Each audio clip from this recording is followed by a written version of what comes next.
Ang kwentong ito ay hango sa totoong buhay. Mula ito sa isa nating kabayan na itago na lang natin sa pangalang Gado. Walang eksaktong taon. Probinsya ng Sorsogon. Sigurado ka ba sa gagawin natin, Bimbo? Parang mali yung dinadaanan natin eh. Sigurado ako, Ram. Minsan na kaming nangaso dito, kaya alam ko yung lugar kung saan nahuli yung malaking baboy, Ramo. Eh bakit ba gusto mong bumalik dito? Ano ba kasing meron? May gusto lang akong makita. Nung mapatay kasi ni tatay yung baboy, may nakita kaming isa pang malaki. Kaso nakatakas ng babarilin eh. Eh di ba nga sabi ng tatay mo, nawala din yung huli niyong baboy Ramo? Yun nga ang dahilan kung bakit tayo bumalik dito. Kasi hindi ako makapaniwala na basta na lang maglalaho yung napakalaking baboy. Kasalukuyang nag-iikot sa gubat ang dalawang magkaibigan na si Bimbo at Ram. Hindi makapaniwala ang binata kung paanong nawala ang malaking baboy Ramon na nahuli ng ama. Nalingat lang sandali ang mga ito at nagulat ng tignan muli. Wala na sa kinalalagyan na parang may kung anong nilalang na biglang bumuhat. Biglang naglaho sa lugar. Kung may kumuha man ng baboy Ramo, hindi ba dapat may maiiwang bakas? Tama ka. Nandito tayo ngayon sa lugar kung saan inilapag ni tata yung nabaril nilang baboy. Tignan mong lupa sa paligid. Ni isang yapak ng paa ng kumuha, wala oh. Ngayon sabihin mo sa akin, paanong mawawala yung ganong kalaking hayop? Partida ha, patay na yon.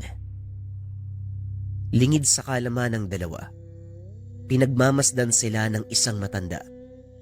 Nagulat ang magkaibigan nang bigla itong magsalita. Anong ginagawa niyo sa lugar na to? Alam niyo bang ipinagbabawal ang pagpasok dito? Tapos na ang panahon ng pangaso. Alam po namin, may hinahanap lang po kami. Gamit, tama, yun nga gamit. May naiwan po kaming mga gamit dito eh. Narinig ko yung pinag-uusapan niyo. Ang totoo, kanina pa ako nakabuntot sa inyong dalawa. Magsabi kayo ng totoo. Nawala ba ang huli niyo? Oho. Nawala nga po yung huli naming malaking baboy Ramo. Patay na yun eh, kaya imposible makatakbo. Saka napakalaki. Mas lalong imposible na buhatin nyo ng basta-basta palayo.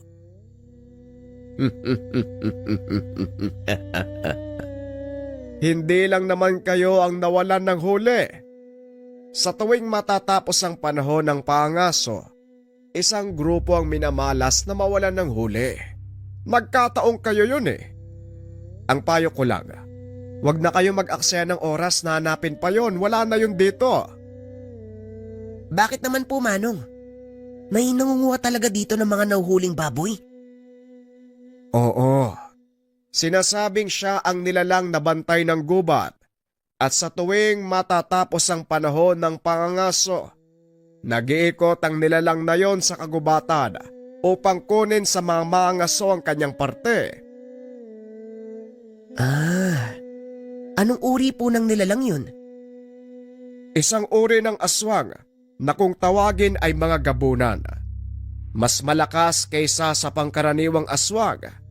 Nagagawa nilang bumuhat at magbitbit ng 5 beses sa bigat ng sariling katawan. Natawa ang magkaibigan sa kwento ng matanda.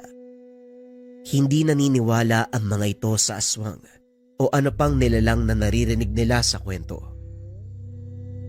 Pasensya na po, Manong Pero aswang, hindi po kasi ako naniniwala sa mga ganun. At isa pa kung meron man, bakit hindi kami yung sinalakay? Ang mga gabunan ay hindi pumapatay at kumakain ng tao. Kadalasan hayop ang kinakain nila. Nakikisalamuha din sila sa atin nang hindi nalalaman ang kanilang totoong pagkakakilanlan. Ganun po ba? Ni minsan, hindi pa ako nakakaengkwentro ng ganun kaya hindi ako naniniwala. Wala namang pumipilit kung maniwala ka o hindi. Ang mahalaga, Binalaan ko na kayo na mapanganib ang bahagi ng gubat na ito sa ganitong panahon. Huwag po kayo mag-alala, Manong. Lalabas na din po kami ng gubat. Nga pala, anong pangalan nyo? Tawagin mo kong Tatang Gado. Sige na, umalis na kayo bago pa magdilim. Matapos ang pag-uusap, kagad nang umalis ang matanda. Dali-dali namang lumabas ng gubat ang magkaibigan at habang nasa daan pababa, napag-usapan ng mga ito ang sinabi ng matanda. Narinig mo ba yung sinabi ng matanda kanina? Naniniwala ka ba sa mga ganon? May mga naririnig akong kwento, pero hindi rin ako sigurado kung totoo. Kahit taga dito ako sa baryo, wala ako masyadong alam tungkol sa mga ganyan. Ako naman sa tagal kong sumasama sa lakad nila tatay, ni minsan hindi pa ako nagkaroon ng inkwentro sa mga ganyang nilalang. Ngayon ko nga lang narinig yung tungkol sa kanila eh. Ang mabuti pa, si tatay ang tanungin natin tungkol sa bagay na yan. Total, sa bahay ka naman susunduin ng tatay mo, di ba? O sige Ram, baka sakaling may alam si Mang Fredo. Pagdating sa tahanan, kinausap ng dalawa ang ama ni Ram. Maging ito ay nagulat nang sabihin ni Bimbo ang tungkol sa matanda. Kung ganon nakita nyo sa gubat si Tatang Gado, alam nyo bang kinakatakutan siya sa baryong do? Eh bakit naman po? Mukha namang mabait yung taong yun ah. Oo, kung titignan, mukhang hindi kayang manakit ng taong yun. Pero ang totoo, isa siyang babagsik na manunugis ng aswang. Kung ganun, totoo pala yung sinasabi niya sa amin. Binalaan ko na ang iyong ama, bago pa kayo tumuloy. Isang araw bago matapos ang panahon ng pangaso, kailangan nang lumabas ng gubat. Buti nga yung baboy mo yung kinuha hindi isa sa inyo Ang sabi ni Tatang Gado, hindi naman daw kumakain ng tao ang mga gabunan. Paano ka nakakasiguro na gabunan ang kumuha sa huli nyo? Hindi lang sila ang naniniraang aswang sa gubat. Marami pang iba. Tuwing sasapit ang panahon ng pangaso, bumababa ang mga ito sa kapatagan upang makihalubilo sa mga tao. Pagkatapos naman ng panahon, babalik sila sa kabundukan upang kumain. Nagkatinginan si Ram at Bimbo. Sabay pasalamat na nakababa na sila bago pa man may mangyaring hindi maganda. Mabuti na lang nakalabas tayo bago pa may mangyari. Wala naman kayong dapat ikatakot. Lalo na nandun si Tatang Gado. Hindi niya kayo hahayaang mapahamak. Ganun pa man, nagpapasalamat kami, walang nangyaring masama. Mukhang natagalan si na tatay ah. Oo nga no, magagabi na. Hindi pa rin sila bumabalik. Ano kayang nangyari sa mga yun? Baka naman nagkatuwaan sa inuman. Hayaan mo na muna sila. Isang taon na naman ang lilipas bago kayo makabalik dito Kaya sinusulit ng tatay mo ang kanyang kalayaan. Pagbalik mo sa syudad, trabaho na naman ang atupagin yan. Kung sa bagay, palaging subsub sa trabaho yung tatay ko. Ay nako, napagod ako sa paglalakad ah. Pwede bang makidlip muna? O sige lang, doon ka sa kwarto ko para hindi ka maistorbo. Pumasok ang binata sa silid ng kaibigan at doon nagpahinga. Ngunit inabot na ng umaga. Hindi pa rin nakakauwi ang ama ni Bimbo. Mukhang hindi na maganda ang nangyayari ah. Wala pa rin si tatay ah. Oo nga no. Bakit kaya hindi pa nakakabalik si na Tio Badong? Susundan ko sila sa playa. Dito lang kayo, lalo ka na Bimbo. Baka mag-iba sila ng daanan at magkasalisi kayo. Sige po, mag-aantay po kami dito. Nang umagang yon, lumakad si Mang Fredo kasama ang ilang kababaryo para sundan ang ama ni Bimbo. Matyagang nag-antay ang binata ngunit inabot na ng tanghali. Hindi pa rin nakakabalik ang ama ng kaibigan. Wala pa rin si tatay Ano kaya nangyari sa kanila? Hindi na maganda ang kutob ko, Bimbo. Sundan na kaya natin? Yan din ang nasa isip ko. Pero baka tama ang tatay mo. Paano kung mag-iba sila ng daan? Kabisado ko naman ang daanan papunta sa kabilang ibayo. Hindi yun ganun kalayo. Kung sakali mang hindi sila magpang-abot sa gawing yun, wala namang ibang paraan kundi bumalik. Dulo ng ilog ang lugar na yun. Mataas na talo ng bubungad sa'yo. Ano sa tingin mo mas mabuting gawin? Susundan ba natin sila tatay? Ilang minuto pa siguro. Kung di man sila dumating hanggang 1:00 ng hapon, sumunod tayo sa kanila. Dito ka lang ha. Pupuntahan ko si Elmar nang may makasama tayo. Pag-uusap ng dalawa. Ilang minutong lumipas. Dumating si Ram kasama ang kaibigang si Elmar. Kagaya ng kanyang ama, isa itong tagagabay sa mga mangasong dumadayo. 1:00 pasado ng mga oras na yun. Hindi pa rin dumadating ang dalawang nakakatanda. Kaya nagpasya sina Bimbo na sundan ang mga ito sa kagubatan. Alam naman ng tatay mo na tapos na ang panahon ng pangaso. Bakit pa nila pinayagan si Mang Badong na bumalik? Wika ni Elmar. Hindi ko nga rin alam kay tatay, Manong Elmar. Bimbo, may nabanggit ba sa yung tatay mo? Wala din sinabi sa akin si tatay. Maliban na lang sa hindi siya makapaniwala kung paanong nawala ang huli namin. Habang nag-uusap ang mga ito, nakita nilang lumabas ang ilang kalalakihan sa kagubatan. Kabilang ang mga ito sa pangkat ni Mang Predo. Dali-daling nilapitan ni Ram ang mga ito upang magtanong. Ayon sa mga kalalakihan, nakita nila si Mang Badong at kasalukuyang kasama ni Mang Predo sa isang malaking kuweba. Malapit ito sa lugar kung saan sila nangangaso. Ano pang ginagawa ni tatay dun? Sa palagay ko, malalaman natin yan pagdating dun. Bilisan nyo! Dali-daling pinuntahan ng tatlo ang nasabing kuweba. May kalsada papunta sa lugar, kaya naman makakapasok ang sasakyan. Doon nga ay nakita nila ang mga bakas ng gulong. Sa hindi kalayuan nakaparada ang sasakyan ng ama ni Bimbo. Pumasok ang tatlo sa kuweba at nanlaki ang mga mata. Nang makita ang napakaraming patay na baboy ramo, nakasabit sa bukana. Nakakasulasok na amoy ang sumalubong sa mga ito. Habang papailalim sila sa kuweba, lalong lumalakas ang masangsang na amoy. Parang babalik na yung sikmura ako dito, Bimbo. Paano napunta ang lahat ng mga to dito? Ang totoong tanong, sino magdadala ng mga baboy ramo sa lugar na ito at hayaang mabulok?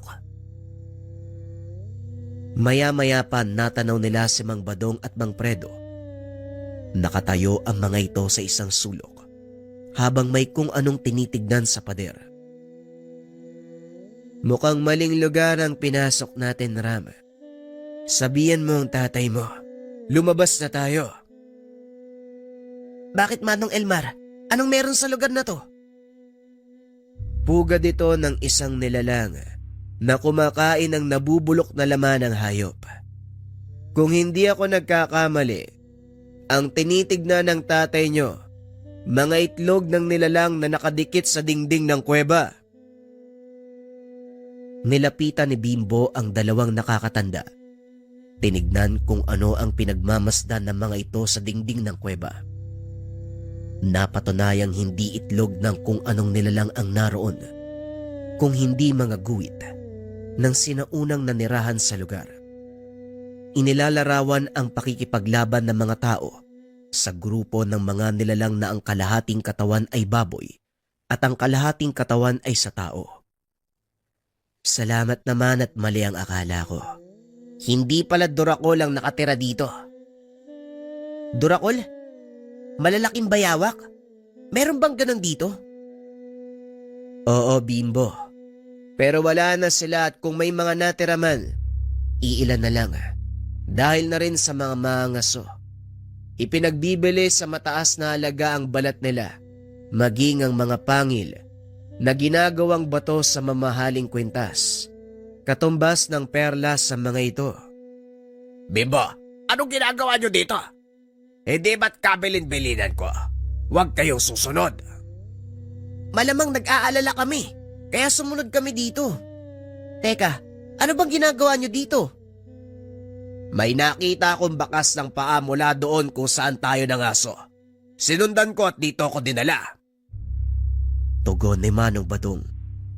Badong, kailangan na nating umalis. Maaaring nasa paligid lang ang kung anong nilalang na nakatira dito. Batay sa mga katawan ng baboy, aktibong tirahan ng lungga na ito. Hindi natin alam kung anong hayop ang naninirahan sa lugar. Mabuti pa nga, bago pa tayo abutan ng dilim. Bimbo, mauna kang umuwi sa atin. Sabihan mo ang iyong ina na kailangan ko manatili dahil may mga gagawin pa ako. Nababaliw ka na ba, Tay? Alam mo kung anong sasabihin ni nanay. Kaya mas mabuting dalawa tayong sumalo ng galit niya. Kung mananatili ka, ganun din ako. Bahala ka sa buhay mo. O syali ka na. Bukas na lang tayo bumalik. At kung anumang nilalangan nandito, gusto ko mahuli. Magdadala tayo ng mga patibong. Pag-uusap ng mag-ama. Habang palabas ng yungib, pagdating sa bandang bukana, nakasalubong ng mga ito si Tatang Gado. Nanlaki ang mga mata ng pangkat nang makita na nakaupo ito sa bangkay ng isang nilalang. Nilapitan ni Bimbo ang matanda at napagtanto. Ang nilalang na yon, isang malaking aso. Payo ko lang, huwag nyo nang ituloy ang anumang binabalak nyo. Nakikita nyo ba ang nilalang na ito? Paano nyo napatay yung malaking aso, Manong? Ito ang trabaho ko. Ang nilalang na ito, gabunang nakatira sa kuweba. Maswerteng napatay ko siya bago pa kayo abutan sa loob.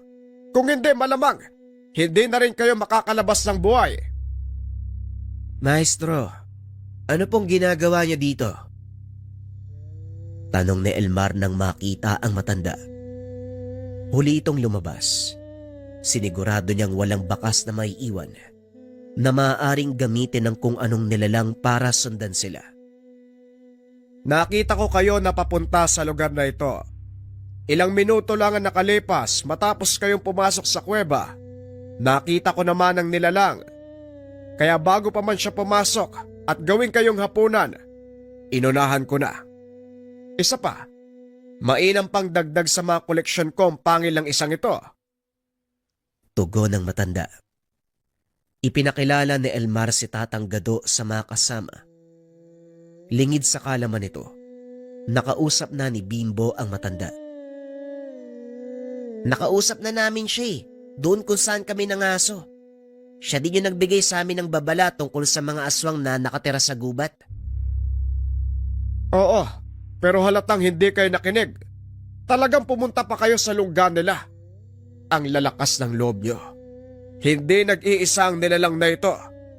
Maaaring nakamasid sa atin ng ilan sa mga kasama niya. Kaya kung ayaw niyong maging hapunan ng mga aswang, magsipag-alisa na kayo. Ram, sumama na kayo kay Mang Predo pa ibaba. May iwan ako dito at tutulungan si Maestro. Ano bang gagawin niyo? Baka pwede akong tumulong. Hindi na, Bimbo. Masyadong mapanganib. Lalo pat hindi namin alam ang eksaktong bilang ng mga nilalang na nakatira dito. Yun na nga eh. Hindi nyo alam ang bilang ng kalaban. Kaya mas makakabuti kung sasamahan ko kayo. At ano naman sa palagay mo ang magagawa ng isang gaya mong taga-syudad? Kahit papano, marunong akong gumamit ng baril, ha? Hindi uubra ang baril sa mga aswang dito, bata. Umuwi ka na. Huwag mong sayangin ang buhay mo. Hindi ito ang lugar para sa mga kagaya mo. Sundin na lang natin sila, Bimbo. Mas alam nila ang dapat gawin eh. Walang nagawa si Bimbo kung hindi sumama sa ama pabalik sa kapatagan. Ngunit hindi pa rin umuwi sa syudad ang mga ito dahil biglang sumama ang panahon. Mukhang titigil pa tayo ng ilang araw dito ah. Narinig ko sa radyo, meron daw paparating na bagyo eh. Dito ang tama sa lugar nyo, Predo. Tama ka. Usap-usapan din kanina sa kabisera. Ang ilan sa mga kababaryo namin ay lumikas na, lalo na yung mga nasa malapit sa ilog. Napangiti si Bimbo nang marinig ang pinag-uusapan ng dalawang nakakatanda dahil nais nitong manatili at tuklasin ang pagkatao ni Tatang Gado. Sa kasamaang palad, kailangan ng ama na umuwi dahil sa trabaho. May mahalagang proyekto na kung hindi matatapos, maaaring maging dahilan sa pagkatanggal sa serbisyo. Kailangan mong lumuwas ngayong gabi. Bago pa man tumama ang bagyo, ilang minuto lang naman nasa sementadong daan ka na papunta sa syudad. Walang magiging problema. O sige, mauna na kami. Babalik na lang siguro sa susunod na linggo para ituloy ang gagawin natin. Ikaw ang bahala pare. Basta nandito lang naman kami ng mga tropa. Biglang napaisip si Bimbo. Bakasyon naman, kaya piniling magpaiwan. Dito na lang muna ako kina Tio Fredo, tay. Total, wala naman akong gagawin dun eh. Baka mangunsumi lang si nanay sa akin. Bakasyon naman eh. O sige, mas mabuti yan. Wala akong iisipin sa biyahe. Babalik naman ako sa susunod na linggo. Tama, mas maganda yan. May dahilan ako para bumalik. Matapos mag-usap ng mag-ama, tumuloy na si Badong palawas ng syudad. Mabuti na lang kinabukasan pa tumama ang bagyo, kaya alam nila na ligtas itong makakauwi. Kinabukasan malakas ang buhos ng ulan. Walang magawa ang dalawang binata, kundi manatili sa loob ng bahay. Hanggang sa mapansin ni Bimbo ang mga kawil na ginagamit ni Ram sa panguhuli ng palos. Parang gusto kong kumain ng palos ah. Ram, ano sa tingin mo? Wika ni Bimbo habang nakatitig sa mga kawil. Nilingon siya ni Ram at napangiti. Nababagot ka ano? O sige, kukuha lang ako ng mga bulate pang pain ha. Tamang-tama. Hindi pa gaanong kalakasan ng tubig sa sapa. Nang makabalik si Ram, nagpaalam ang dalawang binata na maunguha sa ilog. Saktong hindi pa lumalakas ang tubig dahil wala pang ulan sa kabundukan. Ito yung maganda sa lugar nyo, no? Kahit malakas yung ulan sa kapatagan, walang epekto sa ilog. Marami pa kasing puno eh. Kaya hindi mabilis tumaas ang tubig sa ilog. Tapos na akong itaan ng mga kawil. Tara, umuwi na tayo. Nang makapagpalit ng damit, nilalamig na ako eh. Umuwi ang dalawang binata. Hinayaang nakababad ang mga kawil sa ilog. Pagsapit ng hapon, medyo tumila ang ulan. Saka palang unti-unting tumaas ang tubig dahil umapaw na ang maliit na sapa sa kagubatan. Kinakailangan pandawin ang mga kawil bago pa ito anurin ng malakas na agos. Habang naglalakad sa gilid ng ilog, napansin ng dalawa si Tatang Gado. Nakatayo ito sa kabilang pangpang habang nakatingin sa kanila. Tignan mo sa kabilang pangpang oh. Si Tatang Gado yun, di ba? Oo, sabi ko nga sa'yo, dito siya naglalagi sa gubat. Nung nakaraan, nakita ko binunot niya yung ngipin ng malaking aso, yung nakasagupa sa kuweba. Ano bang ginagawa niya sa mga yun? Ang sabi ni Manong Elmar, koleksyon daw ng matandang yan ng mga pangil ng aswang na napapatay niya. At hindi lang yan ha. Alam mo bang kinakatakutan ng mga gabunan ng taong yan? Hindi ba sabi niya, mataas na uri ng aswang ang mga gabunan? Bakit naman natatakot sa kanya mga yun? Yan ang hindi ko alam, Bimbo. Ang mabuti pa, bilisan na lang natin. Mukhang tuloy-tuloy pa yung pagtaas ng tubig sa ilog, oh. Matapos ang pagpandaw ng mga kawil, umuwi na ang dalawa. Maswerteng nakahuli ng 3 palos ang mga ito. Kinagabihan habang kumakain dumating si Elmar. Magandang gabi sa inyo. Pasensya na sa istorbo. Makikisilong muna ako, Manong Fredo. Sakto ang dating mo. Kanina pa ako kinukulit nitong si Bimbo tungkol kay Tatang Gado. Tumuloy ka. Suluan kami sa hapunan. Ikaw na rin ang magkwento tungkol sa maestro mo. Salamat po. Pero bakit ba interesado kayo kay Maestro? Kasi kakaiba yung taong yun eh. Sa totoo lang, ngayon lang ako nakasumpong ng ganong uri. Binubuwis yung sariling buhay para mangolekta ng ngipin ng mga aswang. Ayun ba? Alam mo parang kagaya ng mga mangaso si Maestro. Ang pinagkaiba nga lang, aswang ang tinutugis niya. At hindi lang basta aswang. Mga gabunan. Kinukuha nito mga ngipin, ipinagbibili sa mga antingero. Eh bakit naman? Ano bang meron sa ngipin ng mga gabunan? Ang mga gabunan, malalakas na uri ng aswang.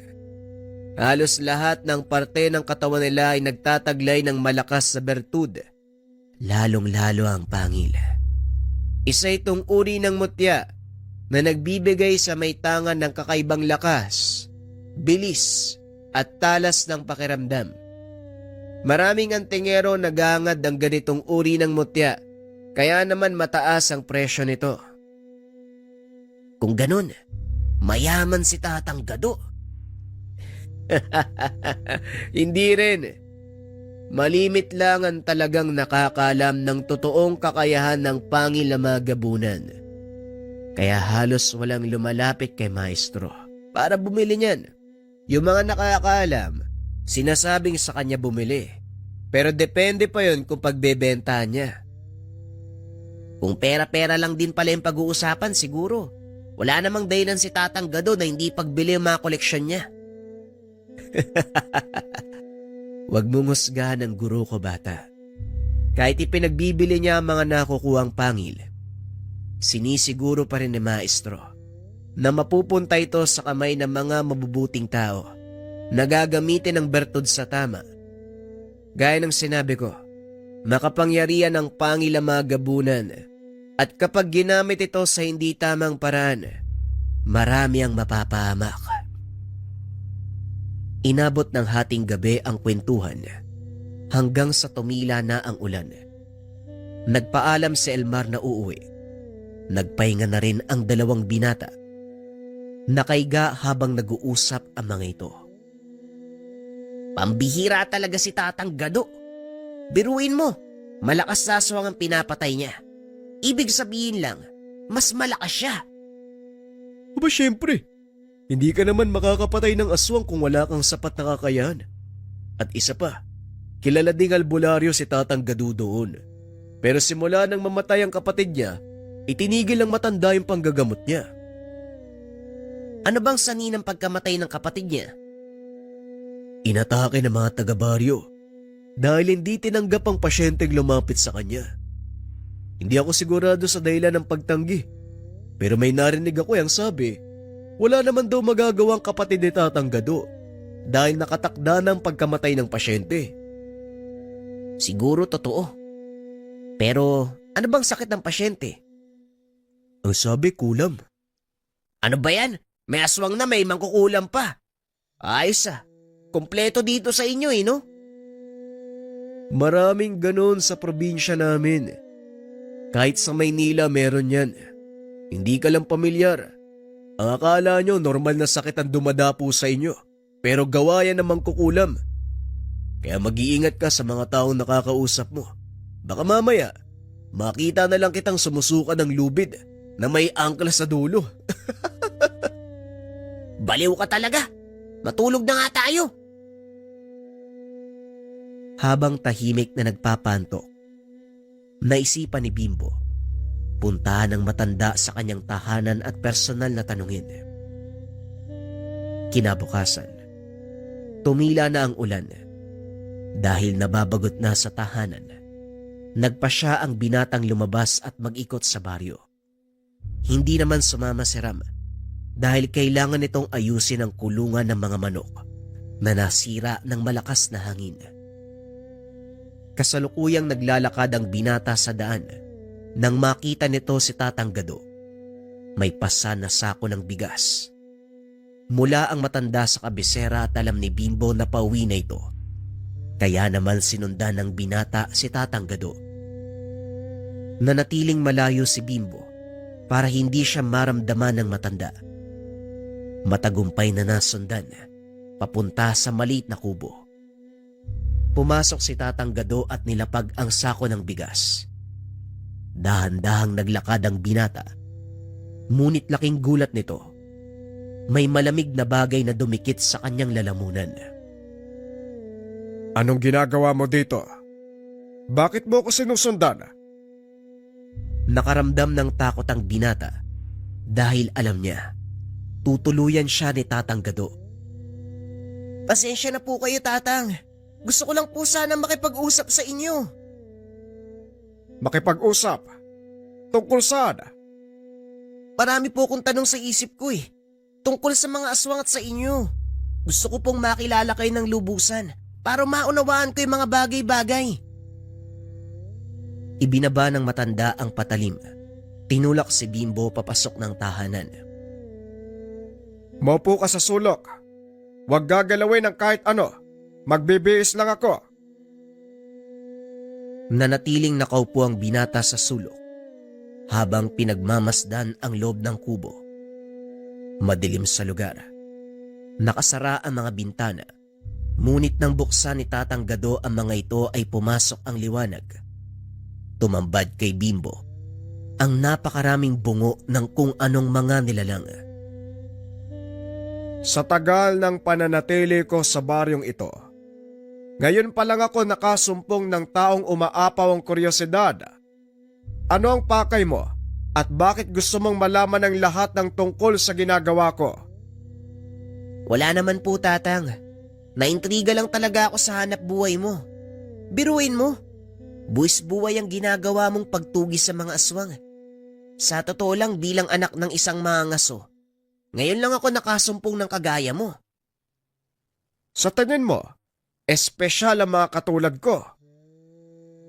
Parang gano'n na nga, Tatang, pero wag niyo sanang mamasamain Humahanga talaga ako sa lakas ng loob niyo. Paano po niyo nalaman na ang pangil ng mga gabunan may taglay na, anong tawag dun? Bertud? Kahit kailan talaga itong Selmar, hindi marunong manahimik. Ano pang nasabi sa'yo ng taong yon? Wala naman po. Maliban sa dati kayo manggagamot. Propesyon na minsan kong tinalikuran dahil sa takot. Magtanong ka ng ibang bagay maliban dyan. Ayoko nang balikan ang nakaraan. Dahil sa sinabi ng matanda, lalong napukaw ang kuryosidad ng binata.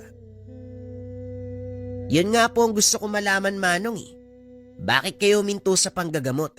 Totoo ba yung sinabi ni Elmar dahil sa pagkamatay ng... Hindi na ituloy ng binata ang sasabihin. Bigla itong tinutukan ni Tatang Gado ng itak sa liig. Isa pang maling salita. Hindi ka na makakalabas ng buhay sa kubong ito.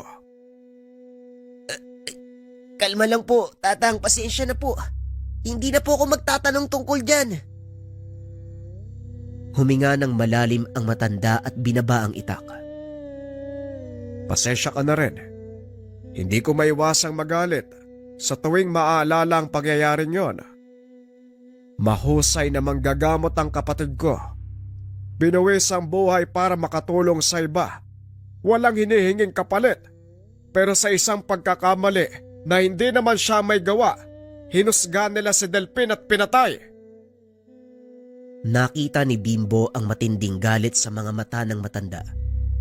Kaya tumayo ang binata at hinawakan nito sa balikat. Mabigat ang dinadala niyo, Tatang. Paliwanag niyo po sa akin ang pangyayari, makikinig po ako. Nang sa ganun, mabawasan ang dinadala niyong sama ng loob.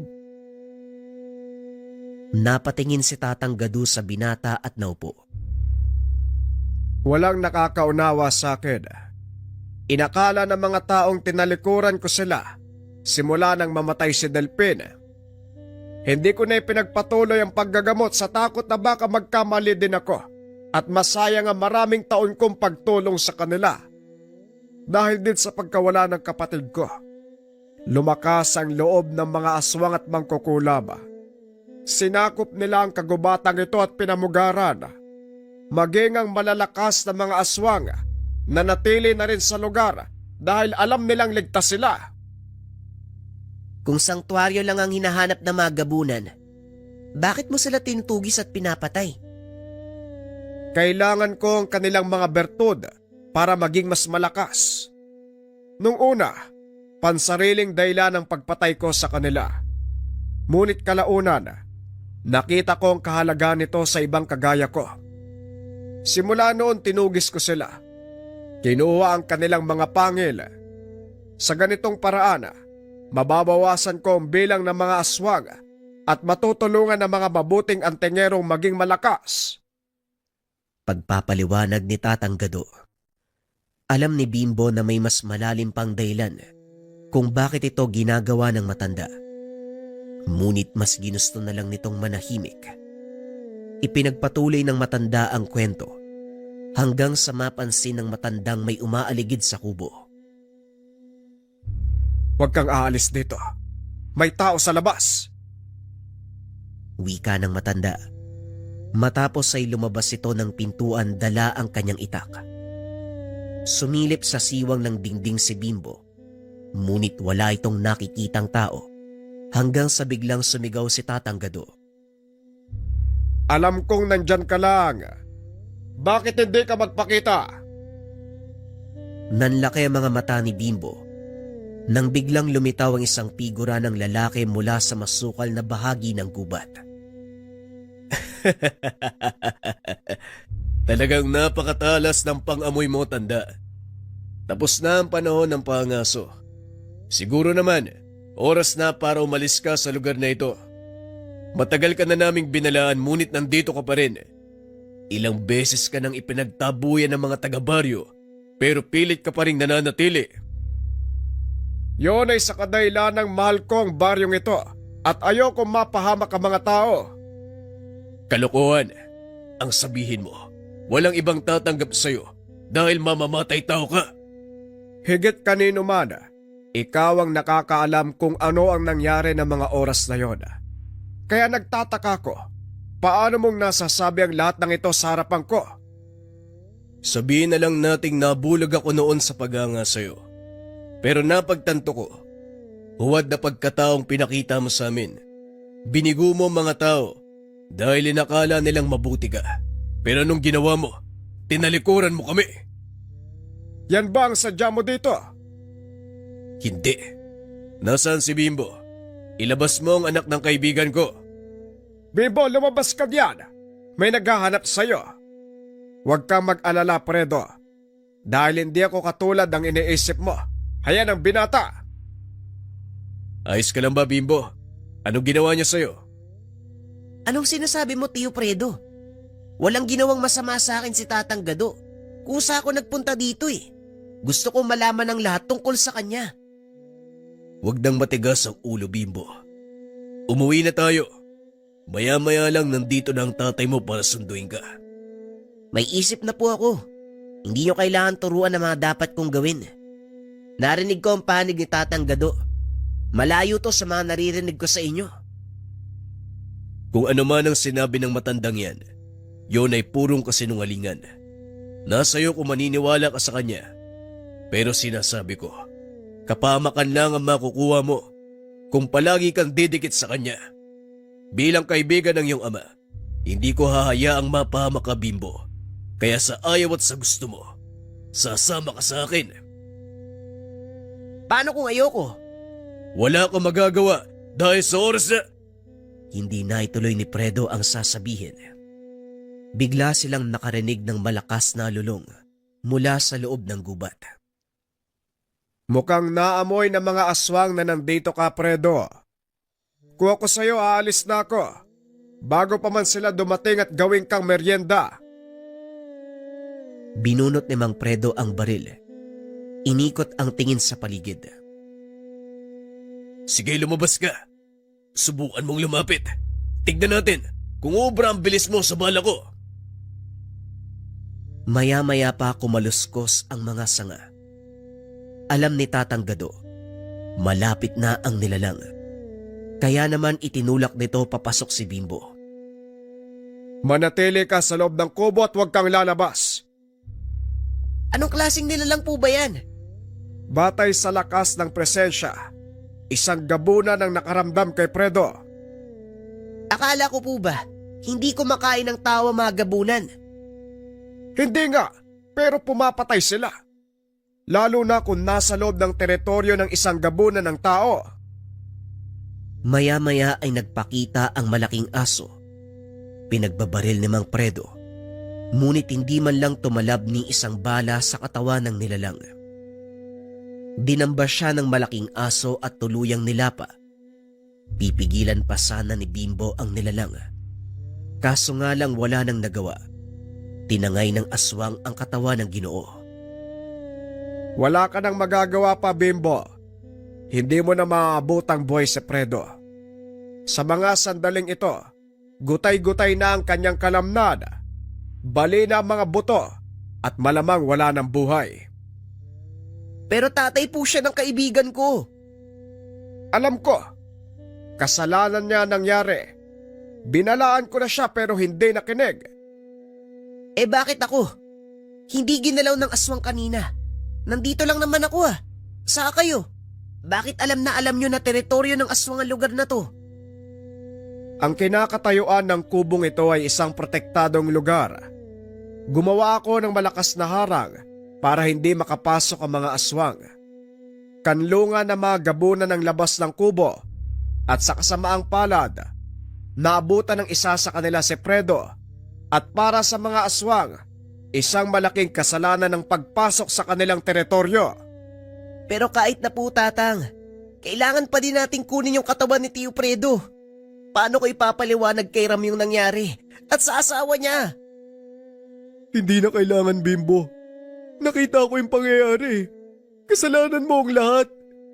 Kung hindi ka umalis ng bahay, hindi sana sumunod si tatay para hanapin ka. Ikaw ang dahilan ng kamatayan ng tatay ko. Mamamatay tao ka! Ibinunton ni Ram ang sisi sa pagkamatay ng kanyang ama kay Bimbo. Walang magawa ang binata dahil alam niya na totoo ang sinasabi nito. Siya ang dahilan kung bakit naroon si Mang Fredo. Patawarin mo ako, Ram. Hindi ko akalaing aabot sa ganito eh. Sana sumama na lang ako sa kanya pa uwi eh. Huwag mong sisihin ang sarili mo sa pagkamatay ng isang tao na mahina ang pag-unawa. At ikaw naman, Ram, kung sa tingin mo talagang may kasalanan si Bimbo, nasa iyo yon. Alam kong nandito ka habang nag-uusap kami. Narinig mo naman siguro ang mga sinabi niya. Wala akong pakialam sa mga sinasabi mo. Tandaan mo ang araw na to, Bimbo. Simula ngayon, pinuputol ko na yung pagkakaibigan natin. Hindi na nakapagsalita ang binata. Dali-daling tumakbo si Ram palabas ng gubat. Susundan pa sana ni Bimbo ang kaibigan. Inawat siya ni Tatang Gado. Hindi ka papakinggan ni Ram sa kasalukuyan niyang estado. Mas mabuting hayaan mo muna siya mag-isip. Pag-isipan ang mga pangyayari. Sa ngayon dumito ka muna. Ako nang bahalang humanap sa bangkay ni Fredo. Wika ng matanda. Sabay lakad papasok sa masukal na gubat kung saan pumasok ang nilalang. Habang nasa kubo, nakita ni Bimbo. Hindi nadala ng matanda ang suot na kwintas, maging ang pangil ng gabunan. Isinot ito ni Bimbo. Dinala ang itak. Sabay takbo para sundan si Tatang Gado. Nagawa nitong matunton ang bakas ng matanda. Ngunit hindi niya ito mahanap. Idagdag mo pa ang masukal na kagubatan na halos hindi mapasok dahil sa makapal na matitinik na halaman. Ilang sandali lang, napansin ni Bimbo ang matanda. Nakatayo lang ito sa gitna ng maliit na parte ng gubat. Walang puno. Akmang lalapitan na sana ng binata, ngunit biglang nagpakita mula sa kung saan ang malaking lalaki. Nakita ni Bimbo ang takot sa mukha ni Tatang Gado. Pilit itong kinakapa ang itak, ngunit napagtanto na hindi niya dala. Kapag minamalas ka nga naman, sa lahat ng pwede kong makalimutan, talagang itak ko pa. Bueno, Gawin mo na ang gusto mong gawin. Wika ng matanda habang nakatitig sa mata ng malaking nilalang. Matagal kong inantay ang pagkakataon. 20 taon, Gado. 20 taon. At ngayong nasa harapan na kita. Hindi ko hahayaang mamatay ka nang hindi nahihirapan. Lumaban ka. Ipakita mo sa akin ang lakas ng taong pumatay sa mga kasama ko. Napailing si Tatang Gado. Kinamot ang kanyang batok. Pasensya ka na, Agar. Pero sa nakikita mo ngayon, wala akong... Hindi na ituloy ng matanda ang sasabihin. Bigla siyang hinawi ng nilalang. Kalokohan. Ilabas mo ang lakas mo kung ayaw mong madurog. Kung kaya ko lang hindi mo na kailangan sabihin sa akin ang bagay na yan. Pero tignan mo, wala akong laban. Kaya nga hinahayaan na kitang patayin ako kung gusto mo. Kung yan ang kahilingan mo, ibibigay ko sa'yo. Itinaas ng lalaki ang kamay upang hambalusin si Gado. Sa pagkakataong iyon, nagpa siya si Bimbo na makisali. Binunot ang itak ng matanda. Tumakbo papunta sa kinakatayuan ng dalawa, sabay taga sa kamay ng nilalang.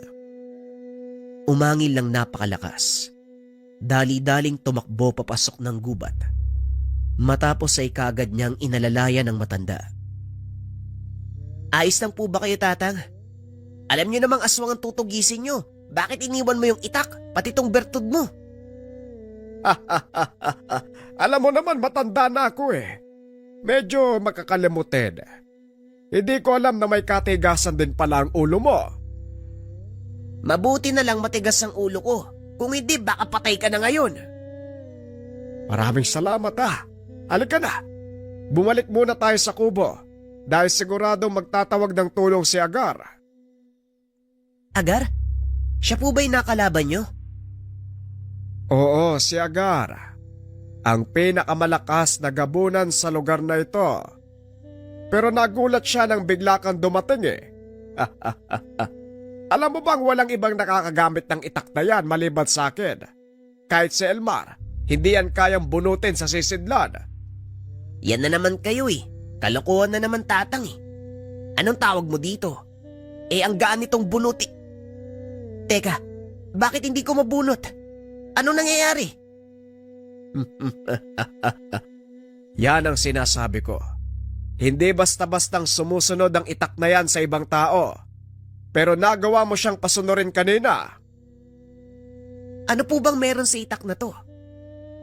Binasbasa ng isang ermitanyong itak na yan. At tanging taong may mabuting kalooban lang ang may kakayahan na bumunot nito. Hindi, biro lang. Kadalasan naiipit sa sisidlan yung talim Kailangan mo lang angguluhan para mabunot. O gaya nito, tignan mo. Pinitik ng matanda ang hawakan ng itak. Nagawa niya itong bunutin ng walang kahirap-hirap. Akala ko naman may kung anong sumpa o orasyon yung itak. Kamunti ka na nga kayong mamatay. Nagagawa niyo pang magloko. Huwag kasi masyadong seryoso. Kunin mo nga yung mga garapon. Pakikuha din yung malinis na tela. Gagamutin ko muna yung sugat ko. Tulungan na po kita, Tatang. Ginamot ng binata ang sugat ni Tatang Gado. Nagpahinga sandali. Balak nilang sundan si Agar at tuluyan ang tapusin ang paghahari-harian nito sa kagubatan. Ito na ang tamang panahon. Kailangan ng tapusin ang aswang na yon bago pa man ako mawala sa mundo. At sa palagay ko, nagawa mo siyang putulan ng kamay, hindi ba? Siguradong mahina siya ngayon. Tamang-tama ang pagkakataon. Bakit po ba? Ilang beses na ba kayo nagkaharap niyan? Akala ko ba may kakayahan kang pumatay ng gabunan? Bakit hindi mo yun magawa sa kanya? Si Agar ay isang purong gabunan. Isang pinuno mula sa naglahong tribo ng mga aswang. Noon, hindi ko nakikita na banta siya sa mga tao. Pero ngayon, Alam kong sa oras na mapatay niya ako, magkakaroon siya ng pagkakataong maminsala sa baryo hanggang sa mga bayan. Pag-uusap ng dalawa habang papasok ng kagubatan.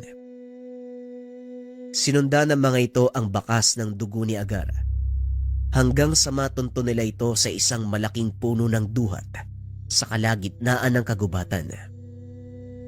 Nakaandusay sa paanan ng puno ang gabunan habang iniinda ang sugat. Napapasigaw ito dahil sa galit. Hindi makapaniwala na magagawang putulin ng isang mortal ang kanyang kamay. Walang iya kayong mga tao. Nananahimik kami. Pilit yung ginagambala ang aming tirahan.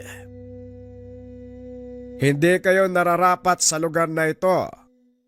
Ilang beses ko nang pinaliwanag sa'yo.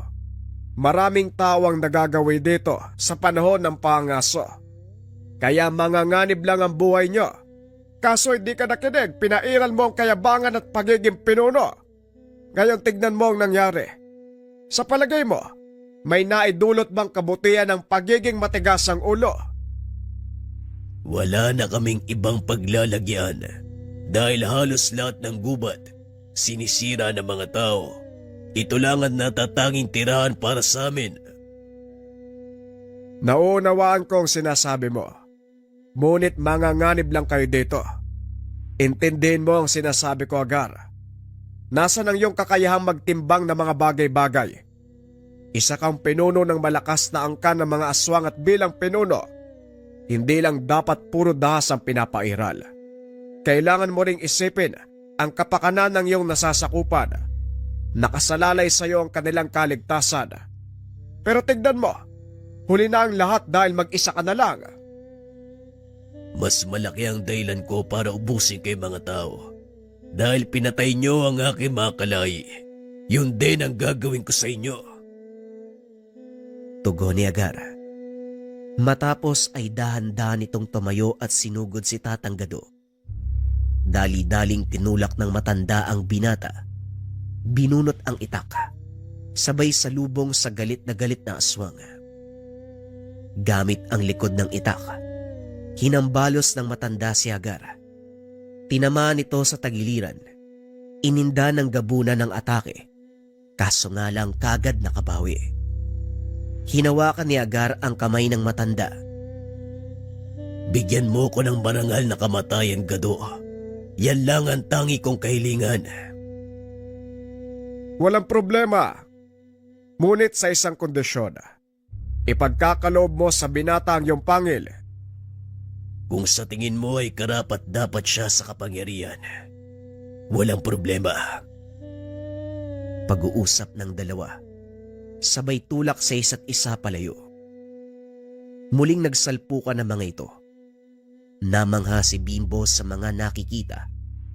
Napakabilis ng galaw ng mga ito na halos hindi masundan ng mga mata. Tanging tunog ng pagtama ng mga suntok ang naririnig ni Bimbo hanggang sa isa sa kanila ang tuluyang bumagsak. Nakita ni Bimbo, nakahandusay sa lupa si Tatang Gado. Ngunit hinayaan ito ng gabuna na bumangon. Bagay na ipinagtataka ng binata. Alam niyang magkatunggali ang dalawa at nais nilang patayin ang isa't isa. Ngunit sa nakikita ng binata, parang magkaibigan na nag-e-ensayo. Nagpatuloy ang laban ng ilang minuto hanggang sa nagpasya si Tatang Gado na wakasan ang laban. Sa iyong paintulot, hayaan mong ibigay ko sa iyo ang isang marangal na kamatayan. Kung handa ka na, handa na rin ako, kaibigan. Matapos itong sabihin ni Agar, walang pagdadalawang isip. Sinaksak ni Tatang Gado ang itak sa dibdib ng gabunan. Bago tuluyang malagutan ng hininga, tinanggal ni Agar ang pangil. Tumingin kay Bimbo. Lumapit ka, binata, nang matupad ko ang aking pangako kay Gado. Dahan-dahang lumapit si Bimbo sa naghihingalong gabunan. Hinawakan ni Agar ang kamay nito. Inilagay sa kanyang palad ang pangil. Bakit mo binibigay sa akin ng pangil mo? Bilang pagtupad sa kailingan ng aking kaibigan. Gamitin mo ito sa tamang paraan, hindi para sa pansariling kapakanan. Naway magsilbi itong patunay na hindi lahat ng aswang ay masama ang hangarin sa mga tao. Karamihan sa amin, nais lang magkaroon ng payapang buhay. Napangiti si Bimbo. Hinawakan ng maigpit ang kamay ni Agar.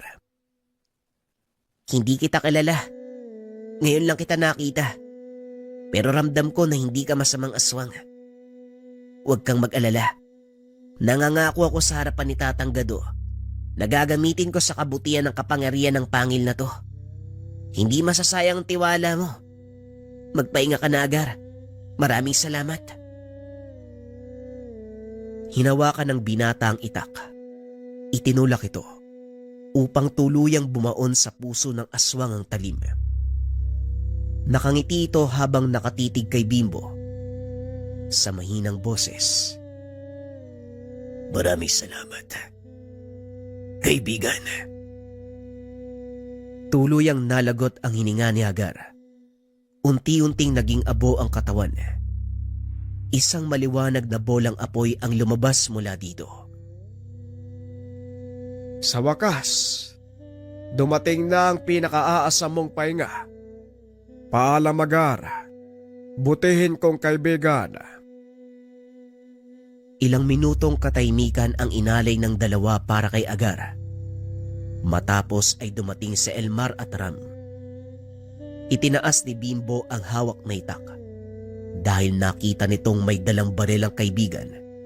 Ngunit nagulat ang binata sa sinabi nito. Ibaba mong itak, Bimbo. Wala akong intensyon na labanan ka. Kasalanan ng tatay ko nangyari kung bakit siya namatay. Patawad kung sinisi kita. Hindi ko dapat sinabi ang mga bagay na yun sa'yo. Hindi rin kita masisisi pero tapos na ang lahat. Wala na tayong magagawa. Ang mahalaga, wala nang mangyayaring gulo sa inaharap. Pag-uusap ng magkaibigan. Napansin ni Elmar ang hawak ni Bimbo. Sandali lang. Parang pangil ng gabunan ng hawak mo. Huwag mo sabihin, ikaw ang nakapatay sa pinuno nila. Siyang tunay, Elmar. Dinaig ka pa ng isang binata na walang kasanayan. Binabati kita, Bimbo. Alam mo ba, matagal na panahon kong inasam na makuha ang bertud na yan. Kabaliktaran naman ang gusto kong mangyari. Ni minsan hindi ko pinangarap ang magkaroon ng ganito. Pero dahil pinagkatiwala sa akin ni Agar, tatapusin ko ang pangako ko sa kanya. Siguro naman, nauunawaan mo ang lahat ng tungkol kay Tatang Gado. Ang mga pangil na nakukuha niya mula sa mga gabunan, kusang pinagkakalob sa kanya. Oo, Manong, napagtanto ko yun. Nung binigay sa akin ni Agar yung pangil niya. Pero bakit siya tinawag na kaibigan ni Tatang Gado? Matalik kaming magkaibigan ni Agar. Nawalan sila ng tirahan nang pasukin ng mga ilegal na magtotroso ang kabilang bahagi ng kabundukan. Napadpad sila sa lugar na ito kung saan mas makapalang gubat. Sa kasamaang palad, pugad din ng mga mangasong lugar na ito kaya unti-unti silang naubos. Kung tutusin, hindi pala talaga mga aswang ang kontrabida dito, kundi tayo mga tao. Maraming buhay ang nasayang dahil lang sa pagiging makasarili natin. Pag-aangad ng tinatawag nating marangyang pamumuhay. Tama ka. Hinahabol natin ang buhay na madali at walang kahirap-hirap. At habang ginagawa natin yon, unti-unti nating nasisira ang regalong ipinagkalob sa atin ng kalikasan. Siguro panahon na para ibenta ang mga gamit ko sa pangaso. Mangawil na lang ako ng palo sa ilog. Ano sa tingin mo, Ram? Mas maganda ang ganun, Bimbo. Ilang taon matapos ang pangyayari, nagbago ang buhay ni Bimbo. Muli itong bumalik sa lugar. At sa pagkakataong iyon, isa siyang matagumpay na abogado Nagsimula ng advokasya ang binata, pangalagaan ang kabuntukan. Huminto na rin si Mang Badong sa pangaso. Ibinaling ang atensyon sa pamimingwit. Hindi lubusang maisip ni Bimbo na magiging daan ng kanyang karanasan para magtagumpay sa buhay at maging ehemplo sa lahat. Ito ay dahil sa isang kaganapan na minsan niyang makilala si Tatang Gado, ang mamamatay gabunan.